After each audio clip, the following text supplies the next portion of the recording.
আচ্ছা, হাইপারসনিক মিসাইলের ব্যাপারটা আসলে কি? চলুন একটু গভীরে যাওয়া যাক। বলা হচ্ছে এটা নাকি এমন এক অস্ত্র যাকে কোনো দেশই থামাতে পারবে না। ভাবা যায় এর গতি শব্দের চেয়েও 5 গুণের বেশি।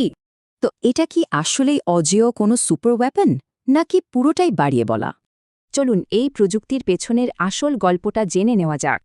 একটা হাইপারসনিক মিসাইলকে প্রথমত চেনা হয় তার প্রচণ্ড গতি দিয়ে। কিন্তু আসল ব্যাপারটা এর গতিতে না, বরং এর চেয়েও ভয়ঙ্কর আর একটা বৈশিষ্ট্যে।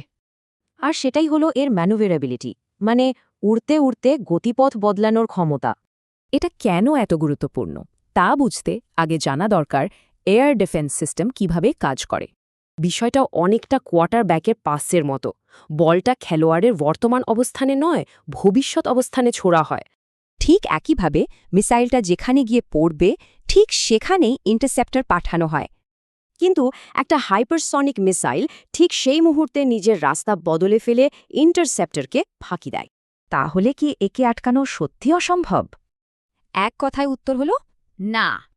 আসলে নতুন নতুন প্রযুক্তি দিয়ে এর পাল্টা জবাবও তৈরি হচ্ছে। বিশেষজ্ঞরা মনে করছেন একসময় এটাও ৮-১০টা সাধারণ অস্ত্রের মতোই হয়ে যাবে। আচ্ছা, এবার রাশিয়ার কিনঝাল মিসাইল নিয়ে একটা খুব চালু ধারণা দেখা যাক।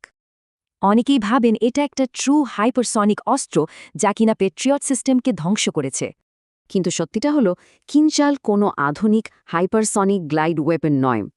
আসলে সব ব্যালিস্টিক মিসাইলই টার্গেটের দিকে পড়ার সময় হাইপারসনিক স্পিডে পৌঁছায়। তার মানে এটা কোনো অজিও সুপার ওয়েপন নয়, কিন্তু একে সামলানো বেশ কঠিন। তবে হ্যাঁ, একে অকেজো ভাবারও কোনো কারণ নেই। এটা আসলেই একটা শক্তিশালী প্রযুক্তি। আর ঠিক এখানেই এর আসল গুরুত্ব। এটা ক্ষমতার ভারসাম্য বদলে দিতে পারে।